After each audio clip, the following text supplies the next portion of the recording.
Part 1. Day 126. Buenaventura, Mexico, July 19th, 1984.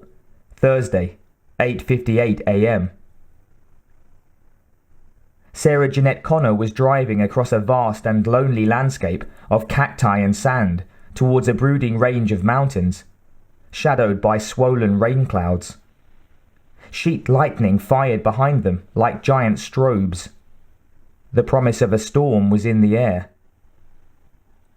In a way, the Terminator had killed her, Sarah was thinking, as she checked the load in her .357 Colt Python revolver, then slipped it back into the holster hidden under the dash of the open Jeep.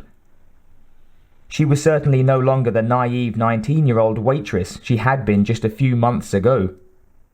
That person had died when the two people she loved more than her own life, the father of the child now growing in her and her mother, had been brutally murdered. Their deaths still haunted her, even though lately she had been learning how to lock the feelings into a place where they would not interfere with her survival. Because she must survive.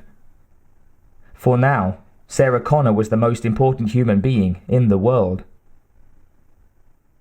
Sarah raised a Walkman to her ear and listened to something she had recorded a few minutes ago when she'd stopped to get gas. "Should I tell you about your father?" She glanced down at the swelling stomach. "Will it change your decision to send him here, to his death?"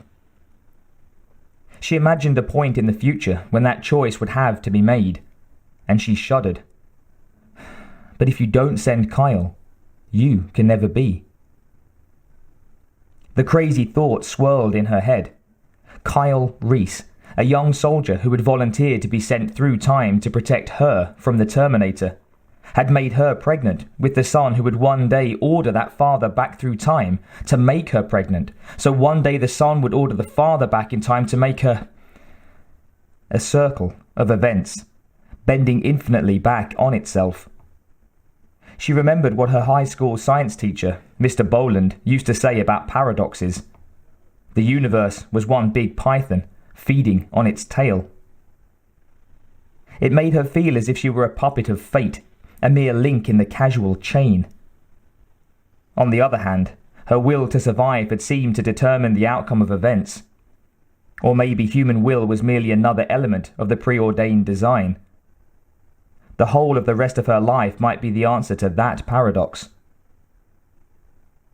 Her voice continued on the recorder. "I suppose I will tell you about your father. I owe him that. And maybe it will be enough for you to know that, in the few hours we had together, we loved a lifetime's worth." She snapped off the recorder.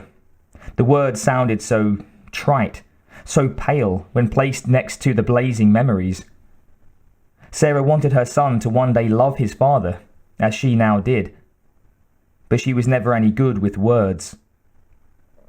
Frustrated, she popped out the cassette, slipping it into the glove compartment next to a growing stack of C90s. The Book, she called it. An audio chronicle of information her son would need to survive. That morning, Sarah had recorded the story of the arrival of the Terminator, 126 days ago. How it had been killed 3 days later, and the lifetime of changes that had happened to her in those 3 days. The Sarah Connor who went to junior college dreamed of marrying a nice man and having a simple, snug life tucked somewhere in the pruned green suburbs had been obliterated by the gleaming death that was the Terminator. It had taught her to hate beyond any capacity she could have imagined by killing those she loved. Sarah had avenged herself by crushing the cyborg in a hydraulic press, but it gave her no pleasure to think of it. Because when she had punched the button that sent the press crashing down like the iron fist of God, Sarah had died too, and been reborn in blood and sorrow into a world where everyone was doomed to a future of mass destruction and universal suffering. She knew what no one else did. One day, the computer designed to automatically control the US nuclear strike force would become alive, and Skynet's first sentient decision would be that mankind was obsolete. It would launch a first strike, riding out the firestorm of retaliation to follow, safe in a hardened underground complex in Cheyenne Mountain, while on the surface, men, women, and children would writhe in their death throes. Civilization would grind to a halt as nuclear winter set in. Before long, the machine Skynet had built to be its eyes, ears, and weapons would spread out across the earth to claim its prize. It wanted a world populated only with endless mechanical refractions of itself, the ultimate egoist, with direct control linkages to automated factories to realize its scheme. That was the future that Kyle Reese had told her about, and the Terminator's arrival had convinced her of it. She reached over and scratched the dog behind the ears. The sleek, muscular German Shepherd poised on the passenger seat turned its hyper-alert brown eyes on her for a brief moment, before returning their gaze to the narrow highway, scanning the horizon protectively. If anyone else tried to touch the animal, it would most likely ruin their day, unless Sarah commanded otherwise. The animal was not just a dog, it had been trained by experts to be a weapon. And it hadn't been cheap. Sarah had emptied her meager bank account and cashed in her mother's life insurance to buy the attack dog, the jeep, and the gun. She was carrying out the plan, driving south all the way down the continent if necessary, to find a hiding place from the gathering storm of fate. She would raise her son in safety, protect him from the 1,000 possible accidents that could rob the world of its savior before his time. That was her whole life now, and the only hope for the rest of humanity. She had enough food and water for 5 days, a full tank of gas, a Spanish-English dictionary.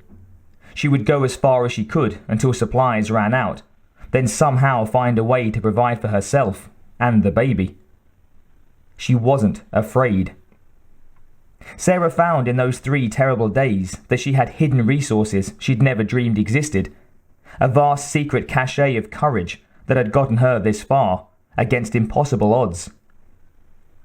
The casualties had been devastating, but she had won the battle. And even if there were other Terminators that had been sent back to finish what the first could not, she would make herself ready to fight them.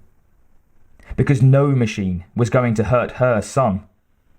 The yearning, aching love she felt for him propelled her past the horrible knowledge that she could never trust anyone again. Because anyone could be a Terminator, programmed by Skynet to stride across eternity and rip her soul out. Kyle Reese had taught her this paranoia, learned from years of scrabbling in the post-war ruins, fighting off killer cyborgs and renegade humans. He'd been a soldier most of his life, he had said. It was the only way to have a life, up there in the future. Up then, he'd called it, where huge war machines rolled over the bones of millions. The dead, the flash-burned, or the irradiated out of existence. But John Connor had rallied the pitiful survivors into a threadbare resistance force. And little by little, humanity began to take back territory from the Metal Masters.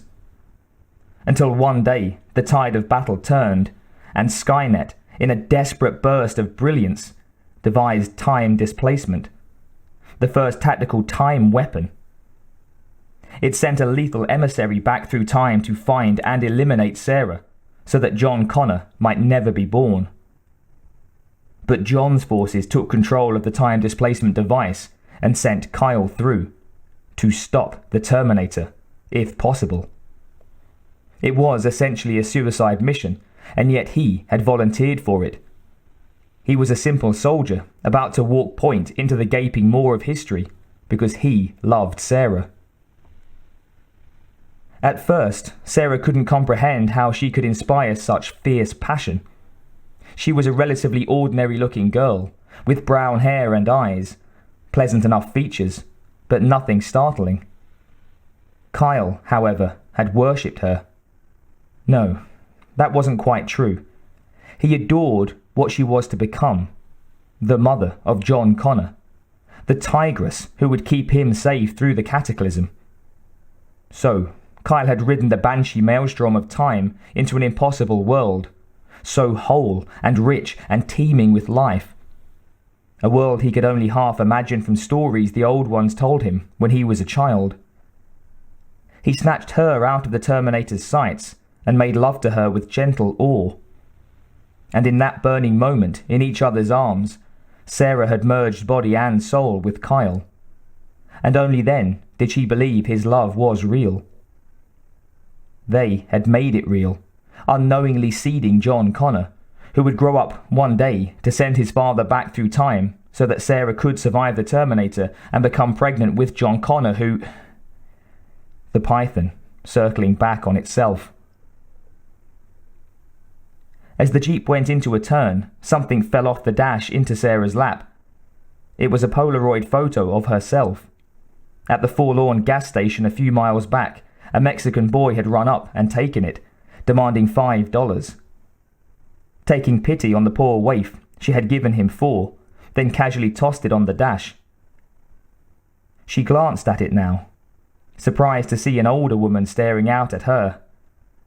Her face was still creamy smooth with youth, made even more flush by the pregnancy. But her eyes were ancient, as old as the wrinkled gas station attendants had been.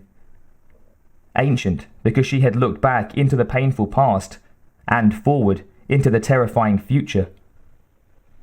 But what aged her even more than that was the sadness under the Mona Lisa smile. At the instant the boy snapped the picture, she had been thinking about Kyle.